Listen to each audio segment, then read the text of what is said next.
Good morning or good evening or afternoon, depending on where you are. Welcome to the third virtual event series of the Association for the Study of Persianate Societies, or ASPS. I'm Joanne Gross, a professor of Middle Eastern and Central Asian Studies at the College of New Jersey, and as well a visiting research collaborator at the Sharmin and Bijan Mossavar-Rahmani Center for Iran and Persian Gulf Studies at Princeton University, the co-sponsor of today's event. Before starting, I'd like to acknowledge the support of my colleagues serving on the ASPS Virtual Event Committee, Daniel Beeben, Gershon Leventhal, Kazuo Morimoto, and the president of ASPS, Sunil Sharma. I would also like to express my gratitude to Behruz Gamari Tabrizi, the director of the Center for Iran and Persian Gulf Studies, and to Becky Parnian, our events coordinator, whose help has been really indispensable and greatly appreciated, and also our IT technician who's helping us out this morning.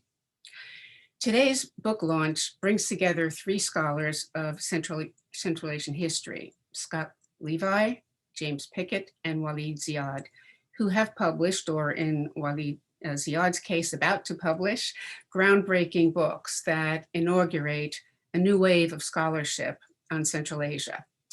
Their books turn to sources that have often been overlooked, interrogate problematic historiographical paradigms that have been in place for generations on scholarship in early modern Central Asia, and they introduce critical approaches to studying questions concerning sovereignty, state, religion, and commerce. Each of these works recover the lost 18th century as a pivotal era and challenging the notion of political and economic decline and isolation of Central Asia from this period onward. They explore ideas of distributed histories, the interplay of cosmopolitanism and vernacularization, and the dynamics of transregional commercial networks of exchange, offering new ways of conceptualizing the Persianate as an integral cultural space and also an object of historical inquiry.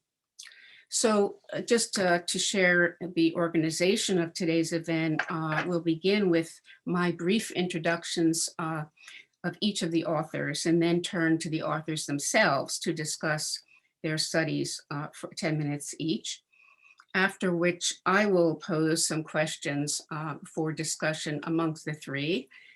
And then after that, we'll open the floor to questions from those of you in the audience. And I'd like to just point out that during the audience Q&A, you'll need to use the Q&A button and to identify yourself. So I'll try to get to as many of those questions as possible. So let me introduce our three authors. Scott Levi is professor of Central Asian history at The Ohio State University, where he currently serves as chair of the Department of History and interim chair of the Department of Near Eastern Languages and Cultures. Scott's first trip to Pakistan was nearly 30 years ago.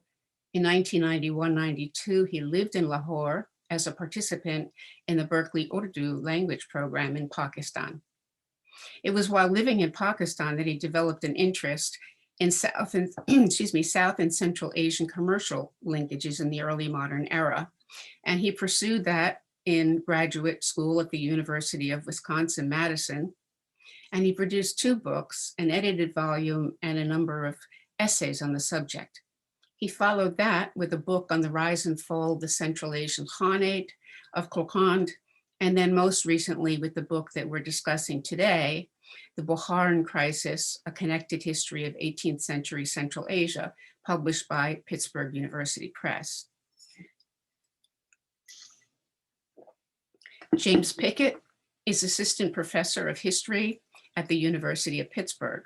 His research focuses on empire and Islam as entangled sources of authority, with particular attention to historical memory and state formation. His first book, Polymaths of Islam, Power and Networks of Knowledge in Central Asia, was published by Cornell University Press in 2020. And a second book project, which is underway, will compare Bukhara's transformation into a Russian protectorate with the Indian princely state of Hyderabad's parallel trajectory into semi-colonial status. He has also published articles on the Soviet legacy of the Persian cultural sphere and modern language politics in relation to pedagogy. Most recently, he completed a synthetic Cambridge history chapter on Persianate migration, building on his contribution to the Asia Inside Out collected volume. In pursuing these endeavors, he has spent over a decade living and working throughout Eurasia. He holds a PhD in history from Princeton University and an MA from Georgetown University. Waleed Ziad is assistant professor and Ali Jerahi Fellow in Persian Studies in the Department of Religious Studies at the University of North Carolina at Chapel Hill. From 2017 to 2019, he was assistant professor at Habib University, the first full-fledged liberal arts university in Pakistan, where he launched their flagship comparative liberal studies program. Prior to this, he was a research scholar in law and an Islamic and Law and Civilization Research Fellow at the Carmel Center at Yale Law School. That was from 2016 to 2017. And he completed his PhD with distinction in the Department of History at Yale University, studying the historical and philosophical foundations of Muslim revivalism. In the last decade, he has conducted fieldwork on historical and contemporary religious revivalism and reform in over 100 towns across Afghanistan, Uzbekistan, and Pakistan.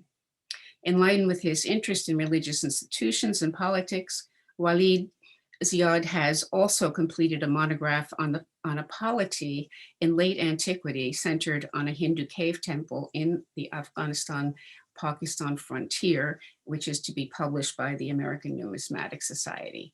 So with all of that, I turn over the next part of our book launch, and beginning with Professor Scott Levi, if you will.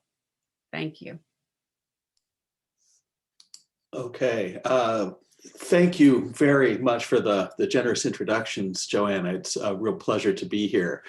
So the first question for today is what inspired our projects? What got us started? Where did these come from? And I could say for mine, the Bukharan Crisis book really came to me while I was writing my work on Hokhand. After my first book, I started, so quite some time ago, I started working on a history of the Khanate of Hokhand. And as I was putting chapters down and trying to make sense of this story as it's unfolding from the early 18th century through the Russian colonial annexation of the period in the 1860s and 70s, I realized that the Khanate of Hokhand was emerging as the Khanate, or as the Bukharan Khanate was collapsing, it was teetering. So I thought it would be necessary, beneficial to give readers a little bit of background into the crisis that was leading the Bukharan Khanate into collapse. So I started with a bit of a description and trying to pepper my conversation with discussions here and there. And that evolved into a chapter on the Bukharan crisis that gradually expanded into several chapters. And then I decided I was going to write one really large monograph with two separate parts. But I decided that really what I was doing was writing two separate books. I made the decision to split it into two separate books, which for any junior scholar out there, let me just say it's not something I recommend. But I realized I was looking at two different projects with two different objectives, two different methodologies. And so I really needed to separate these outward. The Hokhand story, that book is a research monograph. I worked closely with Persian sources and I published that one in 2017. The other is primarily concerned with historiography, and that's the book that we're talking about now, of course. That's the Bukharan crisis book. I worked on that a bit longer, and we really released that one last summer. So I'd say that there are kind of three key major objectives that I tried to achieve with that book. First, I wanted to explain how the received wisdom of Central Asian isolation and decline came into being. And so chapter 1 surveys the crisis. It presents a quick analysis or quick study of what the crisis looked like, and then addresses how historians have sought to explain it. Second, I try to explain how that received wisdom came to be, and examine how it's really built on a series of flawed assumptions. Chapter 2 explores how concepts of the Silk Road came to be used as a shorthand for Central Asian commercial history, and how that really kind of misshaped the received wisdom that those of us working in the field have inherited. And I argue that that historiography assumes that something that used to be really great was no more by the time we get into the early modern period. It explores Central Asia's role in Eurasian connectivity, explores how assumptions and speculations, but not evidence, have really underpinned our understanding of early modern Central Asian connectivity. And it examines how that mode of thinking really twisted the historiography, especially for the early modern period. Chapter 3 then gathers and presents evidence from multiple fields of history, focusing on India, China, Russia, as well as the Middle East. And it presents early modern Central Asia as very much a connected region in all meaningful ways. So the third element of the book's objectives is that none of that changes the fact that the Bukharan Khanate, the state, and here I'm focusing on the state, fell into decline and collapsed. Nobody seriously challenges that fact, of course. And we could describe that Bukharan crisis in high definition: diminished power vis-a-vis its neighbors, suffering from Kazakh and Jungar invasions. There's a recent dissertation by Michael Hancock Palmer that explores that in pretty high definition. This relates to the depopulation of Samarkand.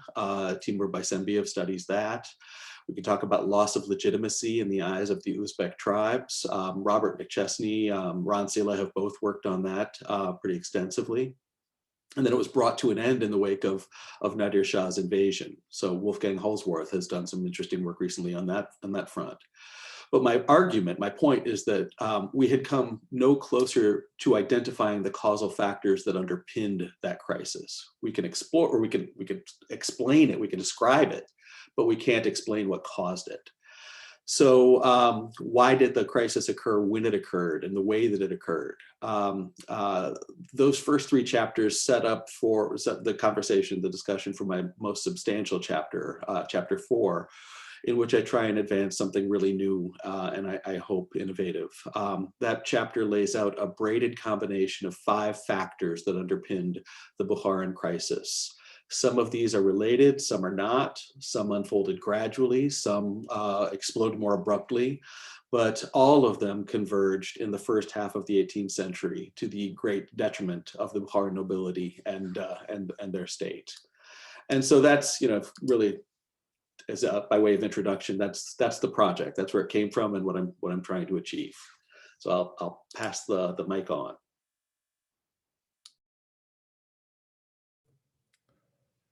So I guess the mic is being passed on to me.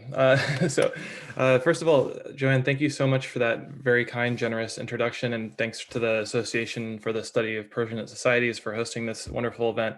I think it's gonna be a great conversation. Everyone on this panel knows each other pretty well, and we know each other's work pretty well.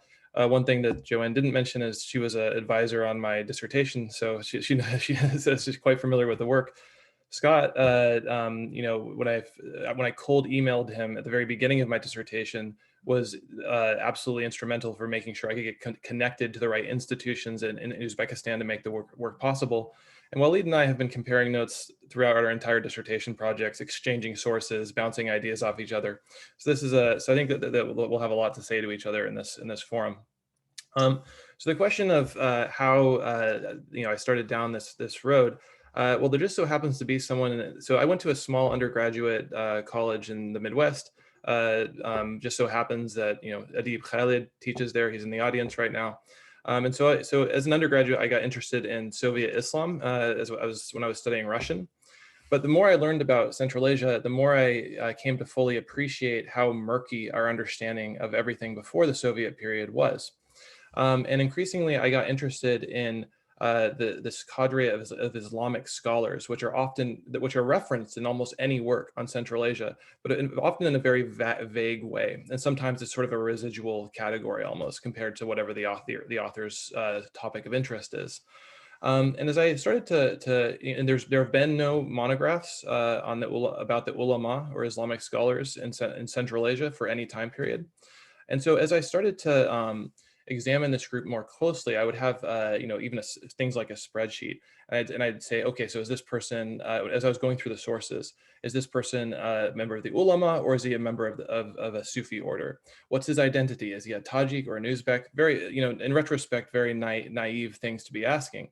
But it helped me realize that I had to rethink how to even approach this social group. And that's what the title of the book is really getting at, Polymaths of Islam. It makes one of the contributions is it makes an argument that rather than thinking about different professions or different social or identities or social groups in this particular time period, we ought to be thinking about a cohesive and integrated social group of Islamic scholars. And then a lot of the things that we often think of as professions or specializations were in fact there were specializations performed by a single social group. So to get this, I often quote this one particular passage from the sources I look at to get this this point across. So this is a direct quote. So, in the view of his peers and superiors, this Islamic scholar achieved great mastery in languages, history, biography, epistolography, prose, poetry, medicine, astrology, astronomy, trigonometry, jurisprudence, theology, ethics, Sufism, art, music, and calligraphy. This was actually this was not at all unusual, even though that may seem like a bewildering array of very complex specializations.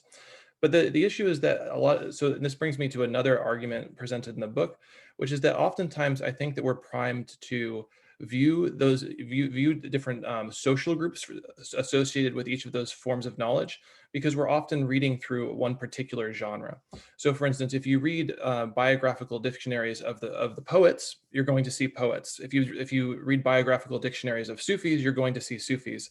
But if you read across genres, and if you look at other kinds of sources, for instance, notebooks written by the ulama, you'll see that all of many of these individuals are performing all these different forms of knowledge in different forums, right? So the context shapes what they're doing, and that's all often filtered through genre. So that's one of the core arguments suggested even by the title of the book. But that sort of pushed me to think more broadly. I was, as I became more interested in, how do you get into this social group?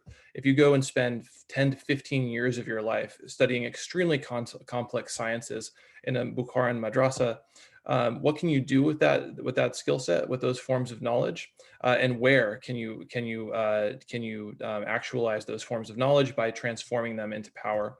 And so I did begin to increasingly look at Bukhara as the center of a non-state network of knowledge. So for instance, many in the audience will already know that Bukhara was an important center of Islam going back centuries. But it's interesting that if you look at most of the most famous madrasas, that if you go to Bukhara today and you go on the tourist circuit, most of the most famous madrasas, the biggest ones that were built in the 16th, 17th centuries. But if you look at the raw numbers, there's a boom of madrasa production in the long 19th century, so including the 18th century and even into the early 20th century. The number of the infrastructure, the sorts of institutions that can produce individuals and trained individuals, like the one I just mentioned, who is master of all those different competencies, skyrockets. And by the early 20th century, Bukhara's in terms of just raw capacity, Bukhara's madrasa infrastructure is comparable to Istanbul, even though Bukhara itself is in no way comparable as a polity to the Ottoman Empire, of course. Which leads us to the conclusion that that Bukhara is serving as the center of a non-state educational trans-regional network, which I found very interesting. And finally, the later sections of the book wanted to look more carefully at the relationship between these forms of knowledge and power. And one of the arguments, specifically the alliance between Islamic scholars and with the Turkic military elite that uniformly form the dynasties of all of these polities.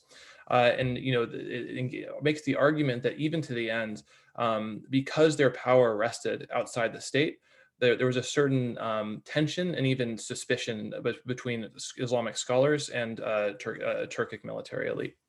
As far as the question also asked us to mention just very briefly the sorts of sources we rely on. This study relies primarily on unpublished Persian language manuscripts, the lion's share in the Al-Biruni Institute in Uzbekistan, but quite a few of them from Tajikistan and Russia and India as well. And I also use quite a few colonial sources, both Russian ones and also British ones for certain parts of it. So those are the core arguments. And at this point, I think I'll pass it over to Waleed.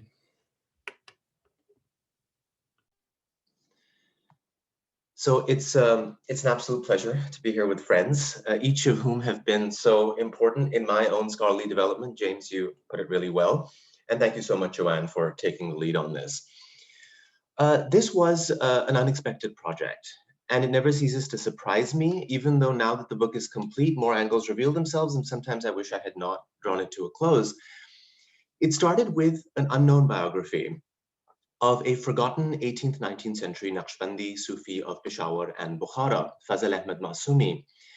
And as I immersed myself in his story and literally and physically followed his footsteps across the Indus and the Amu Darya, it appeared that he was connected to almost every major mystic, intellectual, or political figure and every social movement in the Afghan Empire and Central Asia at the time. The famed Uzbek state builders of Bukhara, the kings Shah Murad and Amir Haydar, were not just his disciples, but his khalifas, his Sufi deputies, who were assigned by him to teach meditative practices to their own students. Several Afghan kings were his disciples and relied on him for transregional diplomacy. The notorious English agents William Moorcroft and Alexander Burns relied on his son to get them into Central Asia for the first time, for better or for worse. Fazl Ahmad's deputies in Peshawar led the charge against the Mujahideen movement in the 1820s, loosely the first attempt to set up a Wahhabi-esque puritanical state in the Eastern Muslim world. And his deputies were successful in driving these Mujahideen out of Peshawar. Fazl Ahmad's son in Kokand was almost like a patron saint of the Khanate. Another family was a famous ambassador to St. Petersburg, who met Tsar Nicholas. Scott, you know this family well. Shahabuddin Marjani, the great Tatar intellectual, was a deputy of Fazl Ahmad's other son at Bukhara. Meanwhile, another son was mobilizing thousands of tribal auxiliaries in the decisive battle of Nowshera against the Sikhs. And yet another disciple was the Akhund of Swat. If there are any Edward Lear fans in the audience, who or why or which or what is the Akhund of Swat? Is he tall or short or dark or fair? Does he sit on a stool, a sofa, or chair, or squat? The Akhund of Swat. If you don't know this, I recommend looking it up. Anyway, he's this incredible ascetic who set up a famous Sufi state in the highlands, who evidently the British had a hard time making sense of. The custodians of Mazar-e-Sharif, the sacred epicenter of Central Asia, were also Fazl Ahmad's disciples. One of them penned his biography. Several of the great sheikhs of Siberia were from his lineage, sheikhs who pondered over such questions as to whether the evening prayers could be skipped in the event of 3 or 4 hours of daylight. One of the largest madrasas in Xinjiang until the 1970s, the Chang Madrasa, was part of his lineage via Osh in Kyrgyzstan. And yet, Fazl Ahmad's name is all but forgotten. So through his story, it becomes clear that this vast inter-Asian world was entirely interconnected. Whether the pastoral nomads of Central Asia, the urban centers, the ungovernable highlands, or the rural breadbaskets. So in other words, at a time of the fracturing of the great empires in the 18th century and the rise of these petty states, and of course the Afghan Empire in the middle, Fazl Ahmad and his contemporary Sufis were the fiber or a glue that kept this world together. So foremost, this book calls for rethinking the meaning of sovereignty in the Persianate world before the 20th century. I argue that across Central and Southern Asia, people understood authority structures to inhere in a two-tiered paradigm that is the manifest caliphate at the bottom and a hidden caliphate kind of hovering at the top. And in this hierarchical model, which actually draws from terms that the Sufis use themselves, like Shah Waliullah Dehlavi, the great polymath of the 18th century, the hidden caliphate of Sufi scholastic networks maintained a trans-regional balance, positioned above the manifest caliphate, the political authority made up of small, weak, fractured states.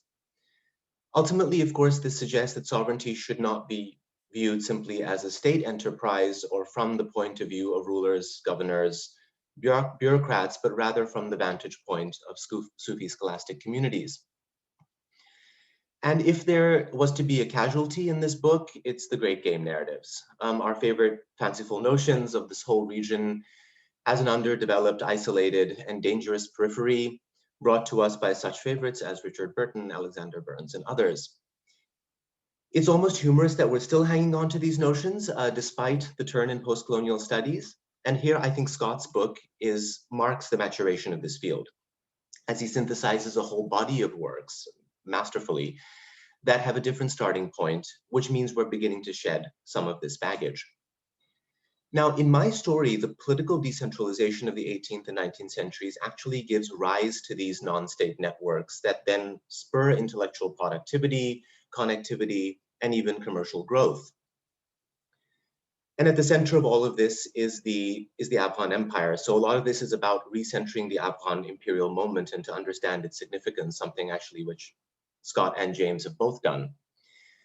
But it's not just about connectivity. At the heart of the revival of the 18th century is a misunderstood intellectual giant.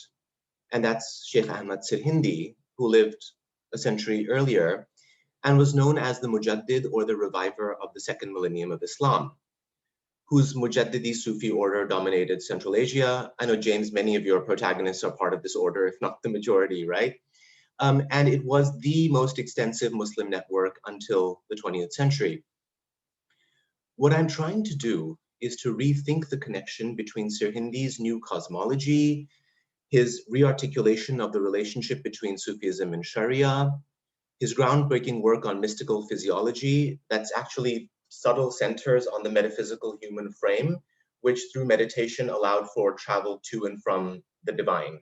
So all that on one side, and then the transcontinental social movements and institutions that arose out of his networks. So I'm looking to find that mysterious sweet spot, that meeting point between theology and praxis and social movement, which is generally so difficult because both the philosophical as well as the socio-historical side have not been adequately understood. The book is structured like a trans-generational travelogue. It sometimes mirrors my own voyage from Sirhind in the Mughal heartlands to Peshawar, Kabul, Mazar Sharif, Bukhara, the Volga and the steppes, to Farghana and Xinjiang on one side, and then the nomadic grazing grounds on both sides of the Afghan-Pakistan border to Swat in the highlands. Surprisingly, the last of the great descendants of my protagonist, Fazl Ahmad, was the arch saint of North Waziristan, dubbed by Obama as the most dangerous place in the world recently. And he was the spiritual guide of a tribal belt through all the brutal wars of the late 20th century. I'll actually be publishing his newly found collected letters and poetry, which are in Persian, Pashto, Urdu, and Arabic, which also attest to the fact that the Persianate is still very much alive in the ungovernable tribal belt in the 21st century. Half the fun has been the journey itself, encountering an array of sources from the built environment, oral histories, biographies, cosmologies, magical texts, anti-Wahhabi polemics, and determining how to approach each of these as historical sources. Here, of course, I commend James's work, which provides a fantastic framework of how to approach the apparent disconnect between all of these. And because of the varied sources, each node tells a very different story, problematizing boundaries of pre-modern orthodoxy and heterodoxy, the origins of the Wahhabi traditionalist clash, which ostensibly still goes on today, the interconnectedness, which James talks about, of Sufis, intellectuals, poets, breaking down distinctions between folk shrine Islam and urban high Islam, the relationship between commercial and nomadic and religious networks, mechanics of war mobilization through sacred networks, and then the very nature of 18th century Islamic reform and revival. Is this a continuation of the past, or are we seeing a forerunner to modern fundamentalism? So through each chapter, through each region, I attempt to provide intimate, practical insights into the actual mechanics of the Sufi networks and how the orders were able to penetrate into such a diverse array of sacred landscapes.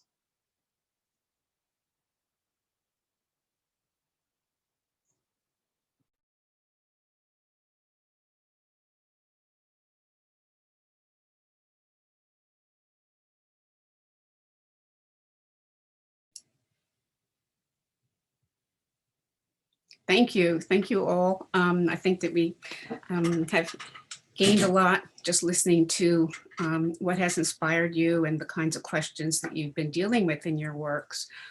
So I want to begin with a broad question. I'm going to get more narrow after the first one, but the 18th century is obviously an important one, and one, of course, that has also been understudied. And I must say that I really recommend, having looked at these works separately, and then looked at them together, they make an incredible threesome.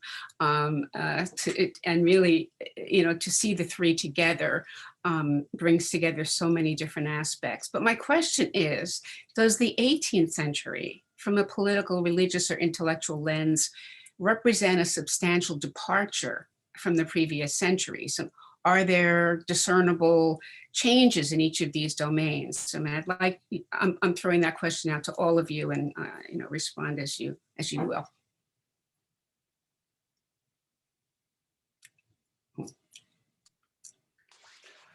I'm happy to start, though I'm also happy to step back if one of the others wants to jump in. So I would say that, yeah, it is substantial. It is significant when we think in terms of larger historical processes, environmental history. We see agricultural recovery following the 17th century crisis. There are economic impacts, quickening pace of globalization and its impact across the region, technological features, political features, the collapse of some major polities while others reform and continue, and also, of course, cultural transformations. And here, James and Waleed have both signaled some of those, and they can address those in pretty considerable detail. I'd say it's substantial or significant. The Bukharan crisis itself was a product of multiple causal factors unfolding at the same time.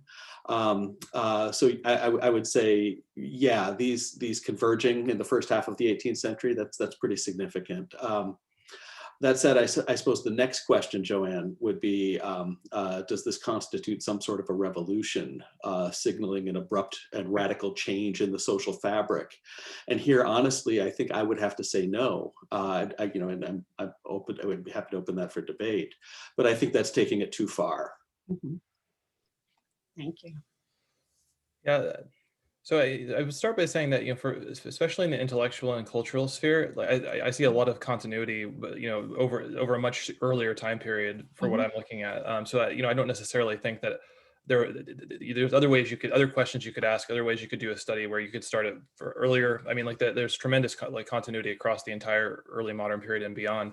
But as Scott was saying, politically, I think there's some pretty big shifts that have ripple effects and frame the way I look at some of the cultural and intellectual questions. Like Waleed, I'm very interested in sovereignty, increasingly so as I move forward. And it's the case that sovereignty was layered and gradated, like even in earlier periods as well. But it really, after Nader Shah's conquest, it really reaches a whole new level of political fragmentation. And I think that there is something important about that for I'm sure Waleed would probably say something similar. Like when you're looking at these non-state actors and their trans-regional networks that are not reducible to, they're not imperial networks really. I think there's something important about that fragmented political landscape for that story, and also the way that the Islamic scholars / Sufis are intervening into political affairs and positioning themselves vis-a-vis these rulers of what are pretty small city-states most of the time. So. Yeah, thank you. Yeah, I can't agree more with James. As we all know, this, I mean, from an intellectual, let's say, point of view, this integrated domain of scholars and mystics or the commercial networks are not new. They don't appear in the 18th century. Arguably, it's exacerbated or transformed, but I think it's $1 million question that all of us are grappling with. In my narrative, the 18th century is actually a lot like the expansion and institutionalization of tantric Buddhism in the 18th century, which happened actually through very much the same trade routes in very much the same place, and also at a time of increased decentralization. So you see, in fact, in the 8th century, 9th century, a period of the growth of monastic institutions, codification of certain rituals and mandala images, the production of these sort of new, very synthetic, esoteric texts with specific methods of reciting mantras, while still relying on these sort of firm master-disciple bonds. So in the 18th century, I see the pedagogies, cosmologies, ontologies all continuing as tradition, but the institutional and dissemination technologies become far more efficient.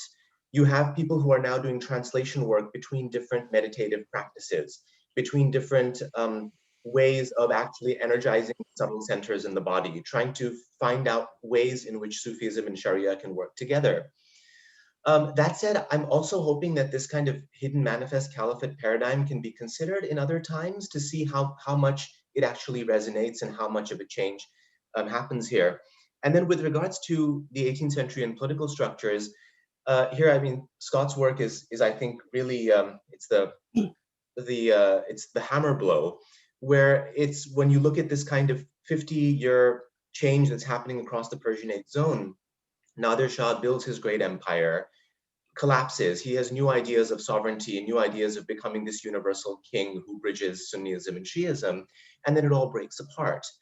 So all of the dynasties that are coming out of this mess actually lack the authority structures of their predecessors.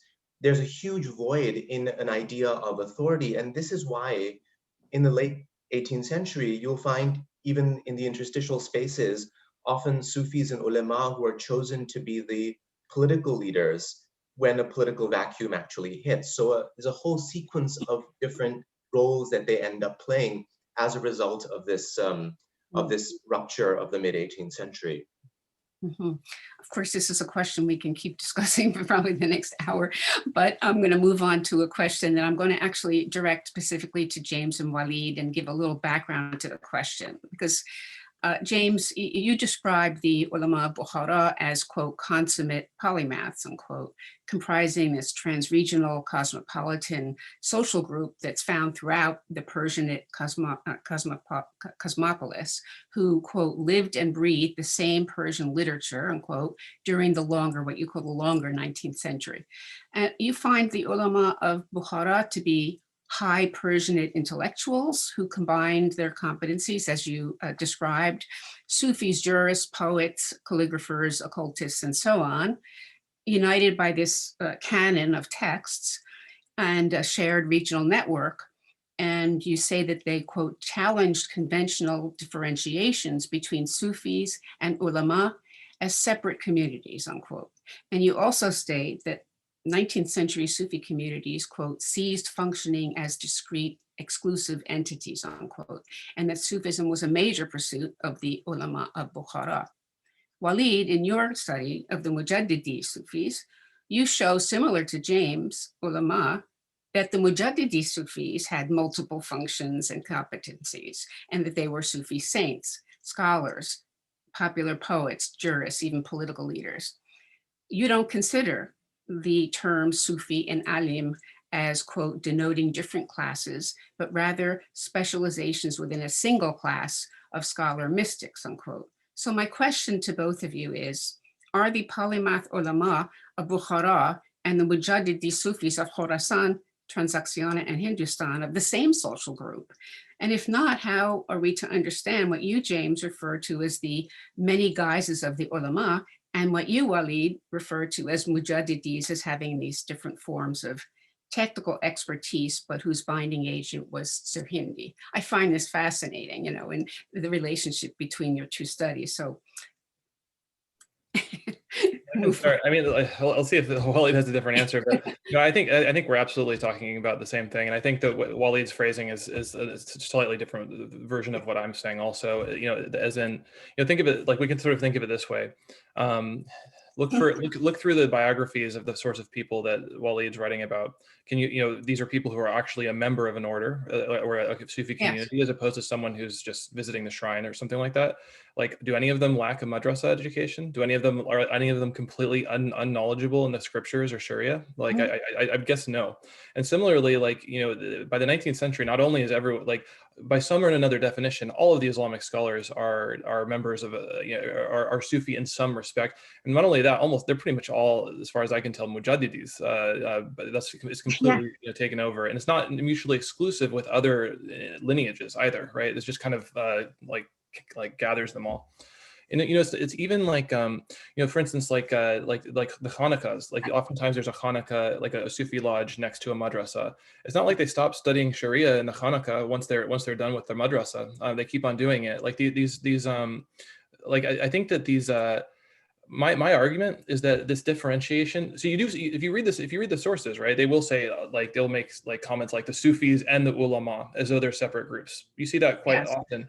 But I think, like, I argue that that's residual from a time period when they actually were separate communities. But that rhetorically, retained those formulas, the same where you see like Turk and Tajik and that kind of thing, to refer to the nomadic versus sedentary communities. It retains a life, like, even after it's not reflecting the on the ground reality. The other thing, like, I just wanted to make, like, so I do use I use as metaphors to get across the argument. In the book, I use this idea of like polymaths of Islam in the title. Also, sometimes high Persianate intellectuals. Right. I like both those terms. I use them more or less interchangeably. I wanted to just highlight one thing that like my book does make an intervention onto the idea of Persianate, and I think it's sort of important, like, you know, in this particular regard. You know, in my usage of the term Persianate, it's like it's assuming the Arabic corpus of literature as well, and hence it's intrinsically Islamic, and so, like, in a way, that's, I think, because, you know, that we sometimes forget that Persian itself is in Sheldon Pollock's usage is also a vernacular of Arabic.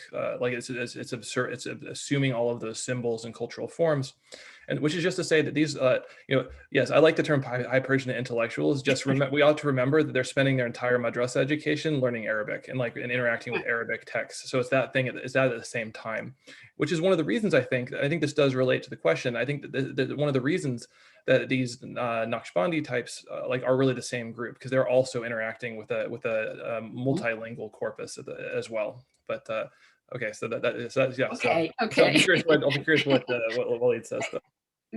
Yes. Yeah. Go ahead. Yeah. So I think James and I came to you know, very similar conclusion with different sort of subtleties at the edges here.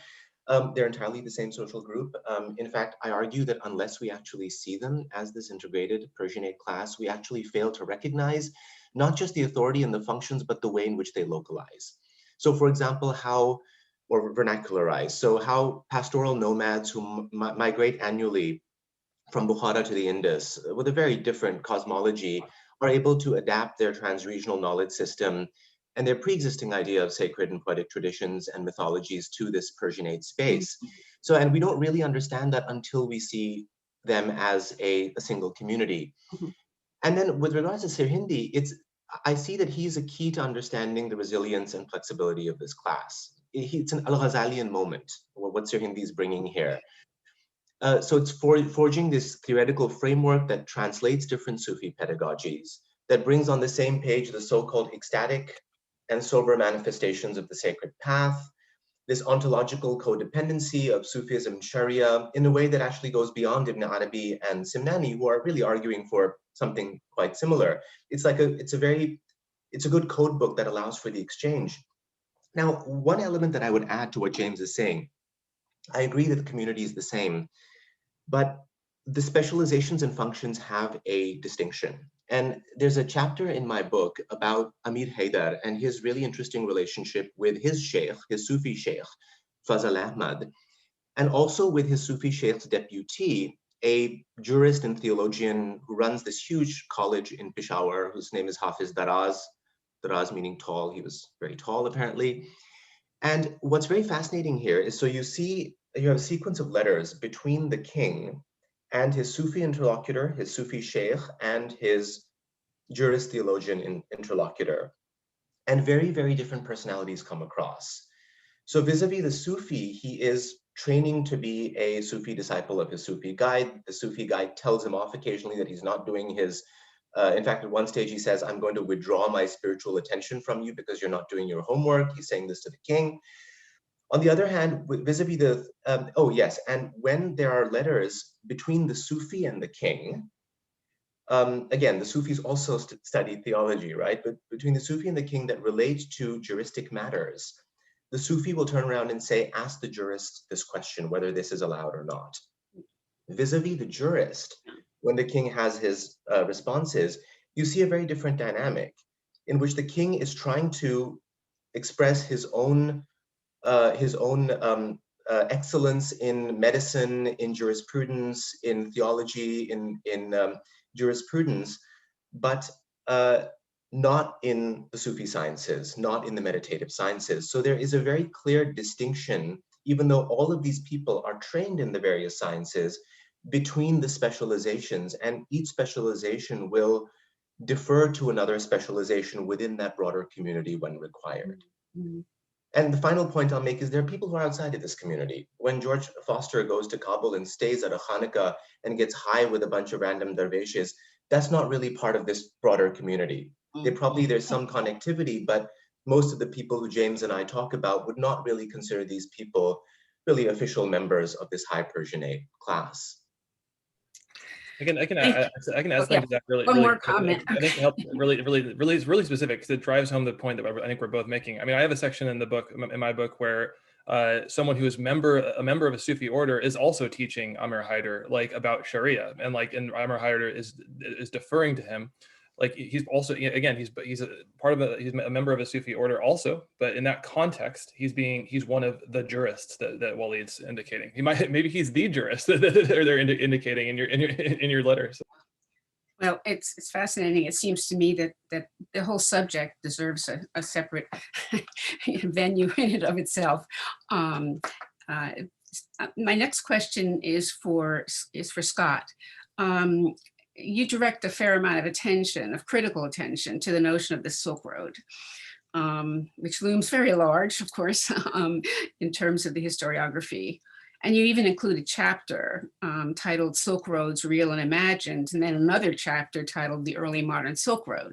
And of course, the Silk Road is perceived as a framework for connectivity. So how does the study of that framework relate to our understanding of the region, but especially of the Bukharan crisis? So if you can address the issue. Yeah. Thank you, Joanne. So the question of the Silk Road is it comes at the most base levels because it is of course there never was anything called, nobody ever said, I'll see you later, honey. I'll be back in 18 months. I'm heading out on the Silk Road. It's a scholarly concoction, a creation, right? It's given life in 1877 by von Richthofen in a historical geography on China. And to his credit, Richthofen actually includes he applies a relatively nuanced understanding, given the late 19th century context, of Eurasian connectivity, right? There's a fair amount of appreciation for the fact that there were multiple routes and such. Over time, that gets stripped down. That nuance is lost, and the notion of the Silk Road becomes perceived as shorthand for all of Central Asia's role in Eurasian connectivity. And the notion of many different commodities, many different routes, of kind of a pulsating network rather than you might expect to be kind of like a North American interstate highway model of Eurasian trade, right? As the nuance is lost, we see Central Asian commercial history just being reduced to something that's really an oversimplification. So I wanted to explore that, and then I wanted to examine how different historians have applied that understanding of Central Asia's commercial interactions, its integration with the rest of the Eurasian landmass, of the large sedentary agrarian empires on the Eurasian periphery, how they apply that in making sense of Central Asia's historical trajectory. And you see there's a dramatic difference among different historians in how they use it, but all of them are based on this mythology of the Silk Road. And so I really wanted to explode that. I wanted to explore it, and then I wanted us to be able to move beyond it and recognize that the Silk Road itself, it's not really a very useful framework for understanding how Central Asians interacted with peoples of neighboring civilizations.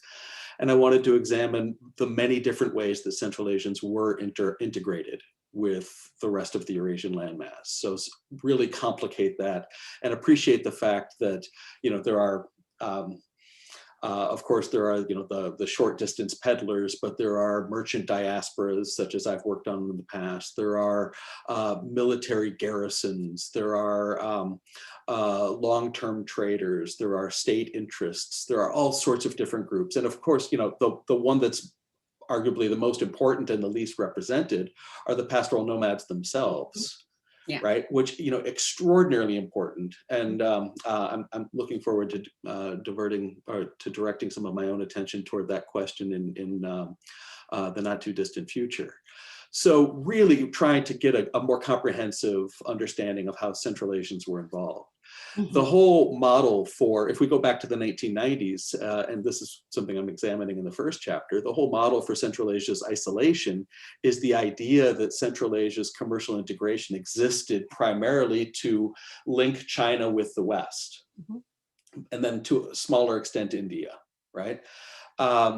And as we got farther into the 90s and we started to see more people working in early modern Central Asian history, we started to see that every time we look for some level of connectivity, we find evidence. And the more we're looking, the more evidence we're finding. Mm-hmm. And so that's what I try and do in chapter 3, is present that evidence. Yeah. And say that whole framework that we were still buying back in the 1990s needs to be set aside. And we can actually, you could point out like Olga Chekhovich. There were examples from beforehand as well. Mm-hmm. But those never really took root. They never, Olga Chekhovich's work is great. It's fantastic. And it just never really sparked a historiographical trend in that context. But now we can see that that trend is really taking shape.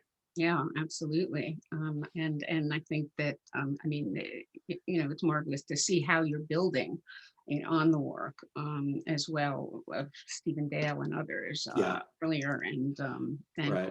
All of you have been, have had the impact of Joseph Fletcher's work, of course, on connectivity, some of the earliest work, which unfortunately he didn't have a chance to further develop before his death. So I think we might have time for one more of my questions before we turn it to the audience. So I don't want to make it too large a question, but just if you could think about how in your works you see the relationship between the state and the sacerdotal sphere. You've mentioned it in so many words, but would you, and this goes for all of you, of course, but if you could make a couple of comments on that.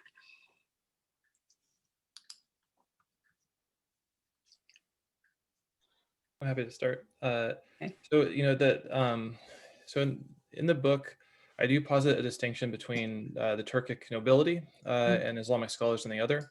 At first glance, this probably sounds a lot like the sort of classical sort of bifurcation of the Iranians versus the Turks. But I do intend it as a little bit different. Like I make the argument that the way to differentiate them is different logics of authority. So which is to say, Turks, people coming from a Turkic background went to madrasa all the time and became ulama, right? And then that doesn't mean their previous logic of authority, their lineage group didn't matter anymore. It still did, and they could train themselves through education they could become part of the Islamic scholarly class.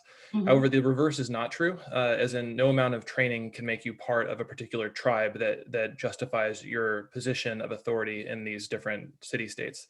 So that points us to the fact that there is a conceptualizing a difference between those things does make sense. I don't necessarily think that need translate to like a sacred versus like religious versus not religious distinction. Obviously, the Turkic military elite understood themselves as like Islamic sovereigns, and their symbolism was all through that language. For my own, I guess, like for my own work, I don't necessarily see it as extremely useful to differentiate between religion and non-religion for the questions I'm asking, at least, and I see some pitfalls of doing so. One of the classic. I'm not the first to make this criticism, but I do think there's a danger. One of the, the topic of the ulama to begin with. One of the reasons that I think that they were so misunderstood is because people categorized things like Sharia and scripture as properly Islamic, and things like poetry and occult sciences as cultural and not religious. And so I think that is part of what diverted our attention from the fact that it was one integrated social group, because I don't think that distinction stands. So. Yeah, and for the earlier period, Maria Sutelny's ongoing work on Kashafi is very interesting, because this is something that is new in that perspective. I don't know, Waleed, do you want to make a comment on that? Yeah, sure. I also really want to know what Scott has to say about this, because he's approaching this from a very different vantage point. So of course, this is a core question of my work, right? And what I'm saying is we go beyond this idea of, well, sacred spiritual authority is altogether in a caliphate, and then it breaks up with the sultanate and the ulama, and somewhere in there is the circle of equity. I mean, I'm throwing all of these notions out. And the two-tiered structure that I'm proposing, the hidden and the manifest caliphate. So while you've got two tiers, they've got certain meeting points, right? And the meeting points are, well, on one hand, because the rulers are aware that their sovereignty is limited, you are going to have individual kings or kings who are fighting one another, who will often be financing the same Sufi orders, disciples of the same Sufi orders, getting the same Sufi orders to lead the caravans through regions where they need to negotiate with the tribal groups who are absolutely outside of both of their control. So that's one end. The other is that you see the development of new models of kingship, new models of what I actually call mujaddidi sacred kingship, where the kings are now trying to pitch themselves, or several of them, including to a certain degree the Duranis, the Khans of Kalat, most certainly Khokhand and then Bukhara sort of at the pinnacle, where the kings are now trying to pitch themselves in the image of the good disciple and the good scholar, and spending hours and hours of their day, which they arguably should be spending in Amir Haidar's case, in governance, in this act of teaching and studying Sufism, guiding their own disciples, and then ultimately spending time with their sheikhs and teaching fiqh or whatnot. So that's another aspect of it. The third is that within the literature of the Sufis themselves, and this is something also, James, I know that you touch upon, they keep a distinction between themselves, or the Sufis and the ulama, or this whole Persianate class, between them and the ruling elite. So even though you will have connections on a regular basis or whenever things come up, that ideal difference between the two worlds actually keeps them isolated from the changing sphere of the court, from the upheavals that are happening on that court side by and large. And ultimately, rulers are see these Sufi scholarly poetic classes as absolutely indispensable.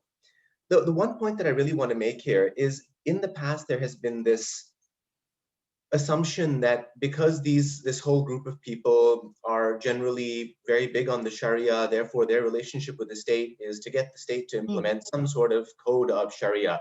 This does not pan out. In none of the literature that I've seen are members of this class worried about the day-to-day legislative world. Their impact is on a very different level. It's the debates are at a scholastic level. It's on Sufi guidance, it's on metaphysics, and of course, you know, occasional petty politics on the frontier, but not that sort of modern notion of a top-down kind of idea of Islamic law, which I think is very much a 20th century construct. Yeah. Thank you. We're going to close this part of it, but Scott, do you have some comments to make first before I move on? Just very briefly, I want to say, I think James and Waleed have represented it really nicely. And Waleed, I mean, I wouldn't add much to what you've just expressed. My own experience in reading the sources, especially for Hokhand, really simply affirms what you've been saying. I wouldn't say that people in the 18th century are more spiritual than people in the 17th century, but I would say that thinking about it from the perspective of the state, there's a new concern with appearances, right? With how religion and relationships with the ulama are perceived and how that can be used for legitimacy. There's just very briefly, there's you know, the great example from the Hokhand book would be the two brothers, Alim Khan, Alim Zalim, the tyrant, right? And Umar Khan, Jannat Makan, right? These two brothers who are pitched in the sources as if they're complete alter egos. Both are very, very religiously presented in very religious, spiritual terms in the sources.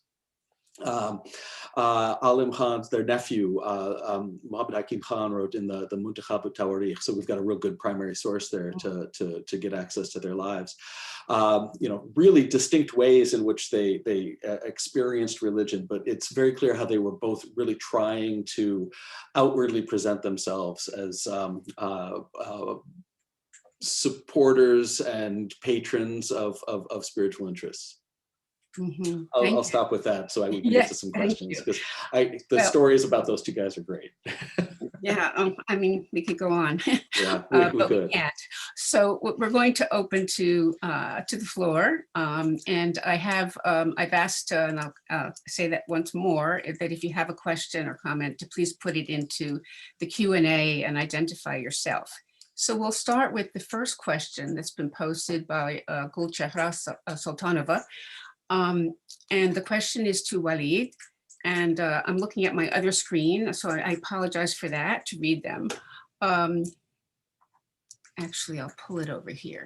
So you discussed the connections of some Afghan rulers with Bukharan emirs Shah Murad and Haidar, and their status of Khalifa.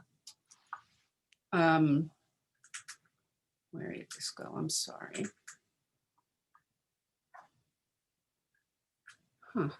It just disappeared. Okay. All right, I'm going to go on. I don't know why, but I've lost that one. Okay, so from Rahim John Abdul Ghaffar, thank you all so much. I'm currently studying the history of Sharia in Central Asia. My question is related to the three terms you employed: Scott, Eurasian connectivity; James, non-state network; and Waleed, transcontinental knowledge network. Would you say that you observe possible applications of the above terms to earlier periods, such as when Arabic was a state language in the Samanid era?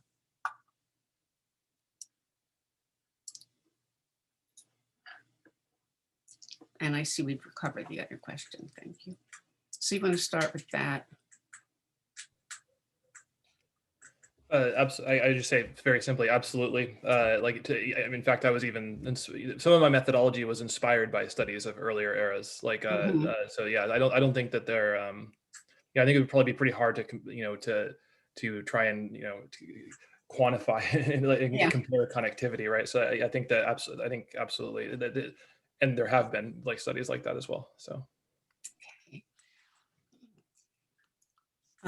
So the question that I'm sorry, please continue. Oh, yeah, I can just add to that. It's, Yeah. I would absolutely agree. I was again drawing the connection to 8th century Buddhism, Tantric Buddhism. Yeah.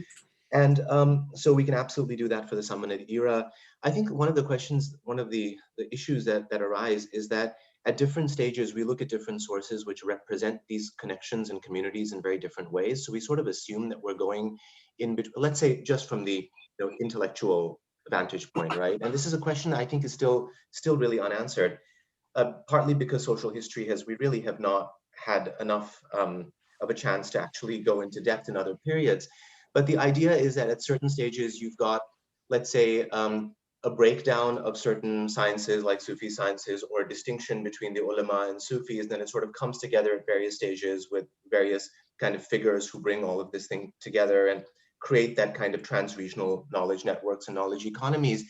And I would suggest that we really should go back to each of these respective periods, including, for example, the Samanid period, and see if whether certain assumptions of the distinctions between certain communities should be reimagined, and whether these are, again, source biases that we're actually following, which have now become conventional wisdom. Mm-hmm. Anyone else on that question? Or I'll agree very much with what James and Waleed have already said. Okay. So the question from Mutahar Sultanova was to Waleed. You discussed on the connections of some Afghan rulers with Bukharan emirs, Shah Murad and Haidar, and their status of Khalifa. Did you meet any correspondences between Bukharan and Afghan rulers which mention Shah Murad or Haidar? Actually, it's okay. So going with it there. Yeah. Is that the end of the question? Did you, which mention Shah Murad or Haidar as Khalifa? Okay. All right. So yeah, this is an absolutely fascinating question, because in this post 1747, this post Nadir Shah moment, we see that in various different flavors, different emergent dynasties are actually picking up on this new idea of a ruler as the Sufi disciple, right? Or the ruler as this, again, very different from the millennial sovereign idea of about a century and a half earlier. So for example, we see with Ahmad Shah Durrani, his relationship with Sabir Shah Majzoub, or the Sheikh Said Chamkani, and you see that kind of intimacy, the way in which he even carries himself as this kind of sort of ascetic king. In the case of the Kalhoros of Sindh, they are actually inheritors of the Sufi order. So they're playing a rather different role, but still it's almost as if they hit a nice moment where their sacred authority can actually gel with other ideas of sacred authority that are rising. And then you see we see Shah Murad and Amir Haidar as really investing in this thing, right? I mean, they're spending hours of their day in the Khanaqahs. So within the Sufi sources, within the Naqshbandi sources that are coming out of the Durrani Empire, there's a very interesting distinction sometimes that, so many of these kings it's fantastic that they are getting engaged in these practices and they are devoted to the cause. But amongst them, Amir Haidar and Shah Murad are really something special. It's almost as if they become paradigmatic for the rulers of their age from the vantage point of these Hindustani, Khorasani, and then of course, Mawara-Nahar, Central Asian Sufis who are writing their biographies. So yeah, it's the way in which they're addressed is markedly different as the kings who have mastered the Sharia and the sacred path, which is again very different wording from what you'll see vis-a-vis other rulers who are also generally well respected. Thank you. Okay, next question is from Matt Melvin Kushki. All brilliant stuff. A quick comment for James and a question for Waleed. James, but the fusing of ulama with Sufis as a social class. I see that already in the 15th century with my occultist folks who have sharp criticisms of the Ahl Madrasa, Bukhanaka, used as a single category to denote stodginess. So that's to James. The first question. So why don't we do that one first, and I'll go on to the one for Waleed. Oh, sure. Yeah. I mean, that's about the chronology that I argue for in the book as well. I can just say that, I see that. So sometimes this really reminds me a bit of a sort of criticism I get sometimes, which is I do make the claim that these are more these individuals are more polymathic than this social group had ever before been. And people say, "What do you mean? What about al-Biruni? He's like the king, like polymath and all this stuff." But actually, what I mean by that is that with successive canonization processes over the centuries, if you look at the long run of Islamic history, and also I'm following sort of Richard Bullitt's model here, like argument, which is a Big Bang, Big Crunch model. You have these successive moments where things that were once controversial and heterogeneous, through a process of sedimentation, become normal and expected, right? So the reason that the people are so polymathic in the 19th century is because they're living in the 19th century, and you have all of these different knowledge forms that have become normal and uncontroversial, and what is expected of a scholar. You can just see that if you look at encyclopedia table of contents in the Islamic tradition, you can see this happening as there's more and more chapters that get layered over the centuries. And again, I agree with Matt's point. It's about that timeline for the Sufi ulama thing. Yeah. And to Waleed, fascinating about the emphasis on subtle centers and out-of-body experience for sovereignty purposes among your folks.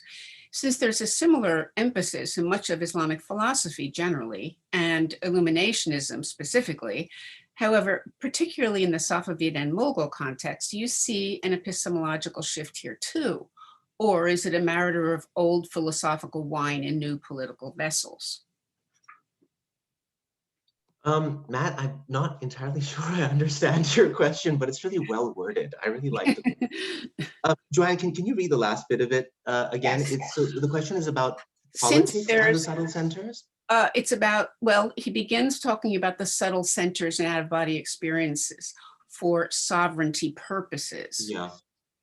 Then he says, since there's a similar emphasis in much of Islamic philosophy generally, and Illuminationism specifically, particularly in the Safavid and Mughal context, do you see an epistemological shift here too? I don't know if he's saying here too for your context, I assume that, or is it a matter of old philosophical wine in new political vessels?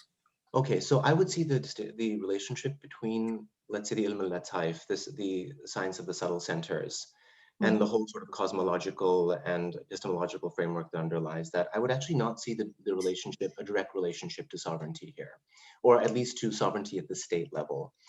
What I'm basically saying is, so now, as James was also pointing out in his work, the postgraduate studies are these sciences. They're really the science of the subtle centers at this stage. It is that metaphysical journey to and from the divine through which you become united with the divine, then separate from the divine, and then become a fully realized saint who can guide others. Where I see this related to sovereignty is that you are having a far greater systemization of that science that sits at the pinnacle. So now everyone has some sort of shared framework with which to practice those sciences. Just point out that right now I'm working on a series of letters which indicate that a whole sequence of Mughal princesses were actually engaged in these exercises. It becomes sort of part and parcel of day-to-day life. So I guess to wrap this up, that in the process of systematizing various sort of, they're not really chakra systems, it's a different system from that, but various systems of mystical physiology, we understand there's a shared understanding of what sits at the pinnacle of human achievement, which whether you are, someone who's a Bazari or whether you are a king, you will acknowledge that there is some sort of shared framework that myself as a human needs to work towards and also to perform. And then the kings, of course, will also be performing that because it's seen as the sort of highest form of, let's say, postgraduate level achievement. Thank you. Our next question is from Arya Fani. What happens, this is to all of you, what happens to madrasa education in Central Asia following the institutionalization of Religious Studies and Literature within the framework of national schools and universities, so later period. I'll try. I mean, the first thing I would say is just to, probably direct you. So, you know, there's actually two people in the audience who have really good work on this topic. Aaron Tassar has a great article on this. He Adib has a Khalid, comment here too. yeah, Adib Khalid has written about Yes. this period as well. So maybe I'll just answer it like how it relates to I do think that my study has implications for how we see this. So one thing that happened, so madrasas are shut down in the late 20s. Two madrasas in Central Asia are reopened in the aftermath of World War II. And so reopened, like, what do we mean by the re? Like when they are opened, they retain a very small subsection of of all of those different disciplines that were common amongst the ulama, namely things that people now, it actually kind of relates to the question earlier about like separating religion from not religion. Things like Sharia, like scripture, that kind of thing, things that people think of as properly Islamic. Whereas everything that made it sort of a Persianate, like the Persianate part of the Persianate high intellectuals, most of that was stripped away and then put in other sections. So things like, you know, Persian literature becomes Tajik literature, becomes separated out into the literature department, not, you know, is understood as something separate from the madrasa education. So when madrasa education makes a comeback, what the curriculum has some things that are very, very similar to what you see in the 19th century, and some things that are very, very different. Like, so there's a lot of things that are excised from that curriculum, which has affected with the way we see the 19th century and earlier as well. Yeah, thank you. So we have two more questions. First one from Usman Baran. Thank you, Waleed, for the presentation. I'm a PhD candidate in anthropology. I'd like to ask if you could elaborate more on the different conceptions of sovereignty in pre-Soviet Central Asia. More specifically, how does your inquiry speak to the debates about sovereignty from Schmidt to Agamben to Foucault? What are the entanglements of the sovereignty of the ulama Sufis with territory and people, and how are these entanglements different from those implied in the sovereignty of pre-modern city-states? Of course, it's open to all of you, but the question was initially directed to you, Waleed. I would also say that please, James and Scott, kick in on this one as well, Yeah. because I'll probably do a bit of a partial answer. I'm actually not entirely understanding the starting point of the question, that the sovereignty of the city-states is in all of this, which I'm comparing this to. Sorry, Joanne, can I ask you to Yes. possibly read that last Can you bit of this? elaborate more on the different conceptions of sovereignty in pre-Soviet Central Asia, specifically how your inquiry speaks to, I guess, debates about sovereignty from Schmidt to Agamben to Foucault? Then the last part of the question is, what are the entanglements of the sovereignty of the ulama / Sufis with territory and people, and how are these entanglements different from those implied in the sovereignty of pre-modern city-states? So, okay, so I'm probably going to approach this from a different vantage point, because you speak about territoriality. And there's a very interesting sort of framework that it's kind of traces back to, in fact, the great sort of Surawardi Sufis of the 13th and 14th century, of an idea of a certain territorial integrity of Sufis, the idea that certain individuals who are heirs of the prophets have actually been given a governorship or a khilafat over a certain zone that is both a metaphysical zone, it is also over the hearts of those who inhabit that zone, but it's also a geographical zone. So by the time you get to the, let's say, 18th century in my world, let me think about this. So you will have this concept as well, that there's a certain kind of geographic zone which a certain Sufi has a khilafat over, which is also sort of overlaid on an idea that each of these, let's say, ulama or Sufis are inheriting a trans-regional tradition that actually consists of a sequence of nodes that run across the entire Muslim world. So you have a very interesting confluence of an idea. So on one hand, you've got the manifest caliphate, which basically does the nuts and bolts of day-to-day governance. You don't really, it's a worldly affair. We don't really get involved in that. On the other hand, you have these figures who are emerging at this time, who are seen now to inherit both sort of localized geographic caliphates, as well as a sort of trans-regional and transgenerational caliphates of their forebears. And more what you see in the 18th century is that fiqh traditions, as well as, of course, Sufi orders, start coalescing into each other, which means that it's very easy from a very practical level. It becomes very easy for Sufis, let's say in a time of crisis, to move from one region to another and have their authority be translatable into a very different zone, because they can tie into the various networks of authority which they are inheriting. And Scott and James, if you want to add to that. I'll add. Thank you, Waleed. I'll add to that. That whereas there's this spiritual space that Sufi orders are occupying in the ways that Waleed's just described, it's a very much it's transpolitical. Right, and the movement of Sufis, and here I'm kind of getting to Aaron Tashar's question that's on deck next.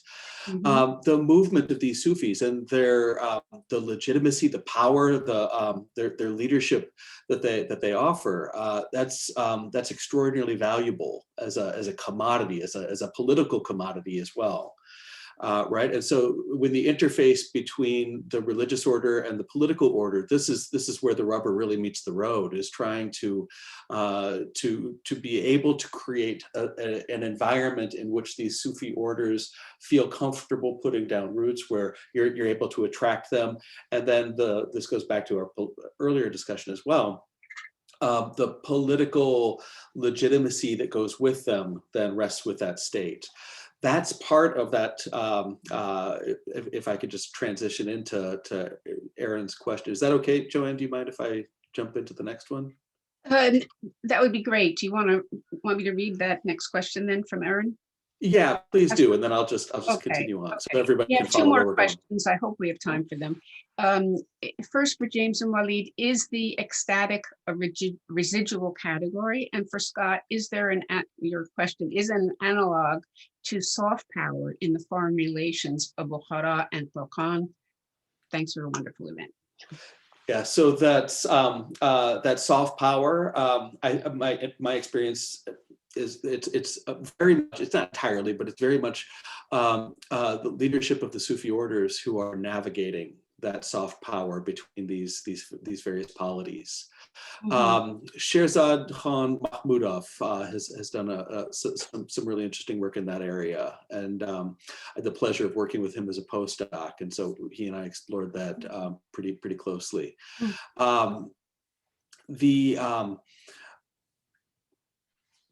When we're going back to the previous question, the question of territory itself is the Sufi orders are able to move from space to space and from node to node, to put it as Waleed had. This is part of their motivation, of course, for supporting a polity that they have faith in, and that interface between the religious realm and the political realm.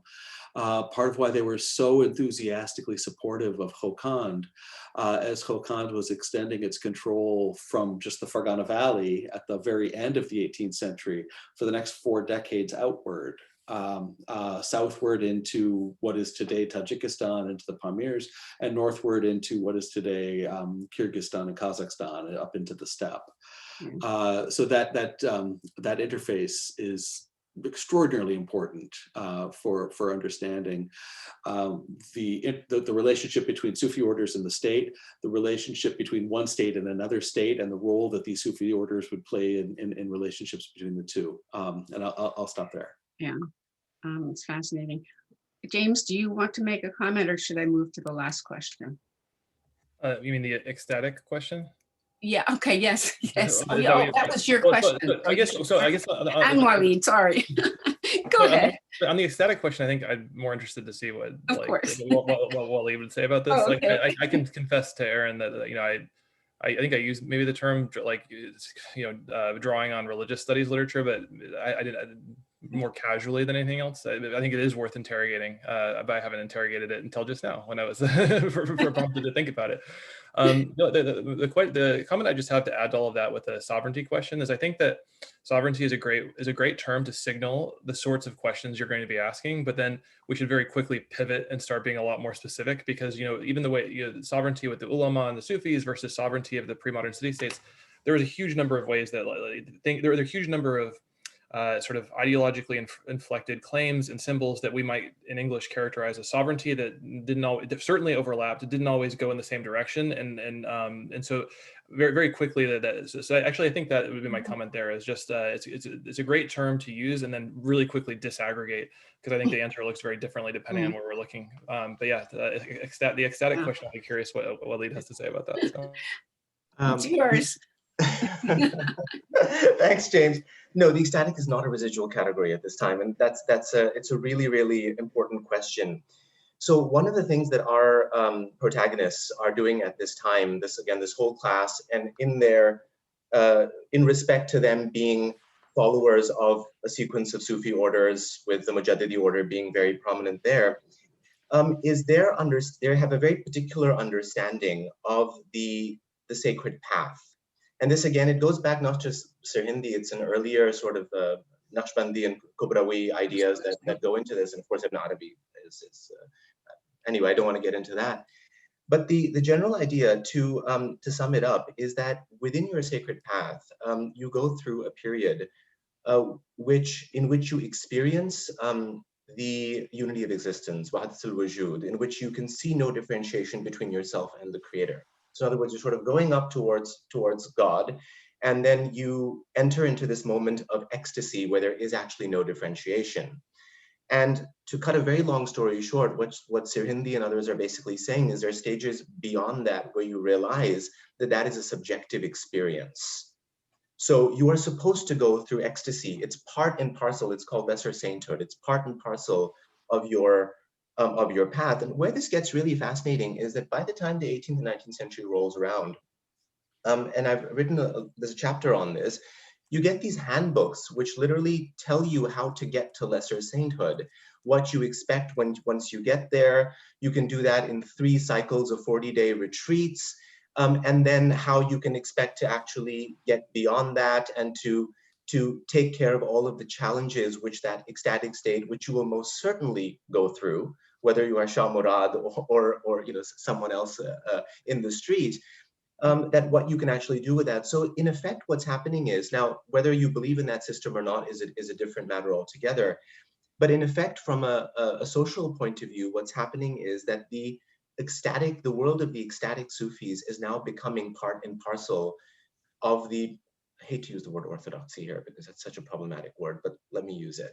Part and parcel of the overall orthodoxy, in which all of these worlds of the sober jurist and the silent dhikr and the ecstatic qalandaris are all part and parcel in different subjective experiences within a collective whole.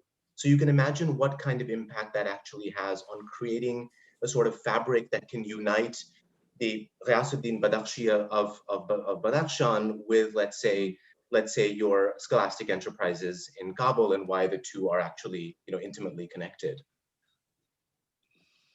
Yeah, fascinating stuff. I'm going to read the last question, but I think we really can just, it's 12:30, so we are supposed to break, but let me just read it because it's an interesting one. From Peter Pulata. I would love to hear more about whether the sources provide any guidance in analyzing the interaction between the cosmopolitan knowledge networks, the Turkic tribal hierarchies in the oasis city-states, and the tribal pastoral nomads upon which much of their political power was based. In my research on the tribal groups among the Turkmen, it is possible to even suggest that the tribes themselves in the period from 1500 to 1800 were actually creations of both. Their origin/identity narratives are built around eponymous Sufis, example Irsari Dede, and how these Sufis acted as leaders in negotiating the tribe's access to pastures, agricultural lands, in return for taxes and military levies with the Uzbek political class. So maybe if one of you wants to take this very briefly. I'm going to jump in very briefly just to say this. Actually, it echoes a conversation I was having recently with Chris Atwood, where we're trying to think a little more deeply when, if you were looking at the chronicles, the official sources of whether it's the Bukharan Emirates or the Hokan Khanate, or up in Khiva as well, what constitutes Ming or Mangit or Kongrat. These are very specific frameworks that are applied in these particular sources. But the question, and I think this is what Peter Pulata is getting to, is what exists between in the process of creating those frameworks, right? So to what extent are we talking about something that's really concrete and tangible, and to what extent is it something that's really alive and changing over time? And what are the processes that go into that?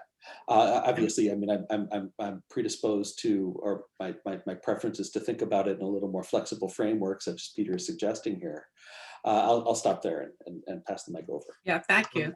If I may, actually, I have a chapter in my forthcoming book on this, and it's dealing actually with the Miyakhil Afghans, who are the ones who are manning, that the large route that goes from Kazakhstan, and then the marts in Bukhara, and then the nomadic sort of grazing routes that go all the way from, in fact, all of us know them all too well, that sort of end up in the Derajat and then in the Hazara areas at the top of the Indus. And this is the sort of very, very large migration pattern. So there's a moment which, like my sources are able to capture, in which Fazl Ahmad, the great Sufi of Peshawar and Bukhara, assigns as his deputy one of the leaders of a sacred lineage who are responsible for the Miyakhil nomads. And it's a remarkable story because you actually see the kind of day-to-day mechanics by which this master-disciple relationship leads to, on one hand, the whole sort of gradual, in fact, it's not even that gradual, it's over about 10 to 20 years, influx of Persianate knowledge. The way that the Persianate knowledge intersects with the tribal etologies, with, of course, a very different set of commercial networks, and how this, in this case, this Sufi ulama connection actually creates a very tangible connection between what we would call the more classic trade routes, and then the routes that are traversed by these nomadic confederacies. So yes, it's a very, very important question. Thank you so much.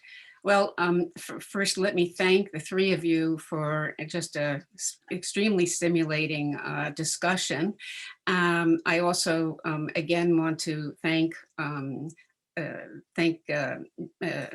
the Center for Iran and Persian Gulf Studies, as well, of course, ASPS. We are going to be continuing these virtual events, and I just want to tell you what's coming. Our Mediterranean Regional Office of ASPS, Professor Carlos Ceretti, is going to be organizing a one-day event in April, on April 9th, on the title, Exploring the Contemporary Shi'ism in European and Middle Eastern Contexts, a glance at the recent evolutions of Shi'ism in the region. And there is also going to be a series of 4 events organized by Professor Klagids at the Institute of Oriental Studies in Krakow. However, for those of you who speak Polish, it would probably be a wonderful event. It is going to be conducted in Polish, and those announcements will be going out from ASPS. And so that brings us to a close. And also let me wish everyone a very happy Nowruz Mubarak, and hopefully a healthier and a peaceful coming year. Thank you. Thank you, Joanne. Thank you so much, Joanne. Thank you.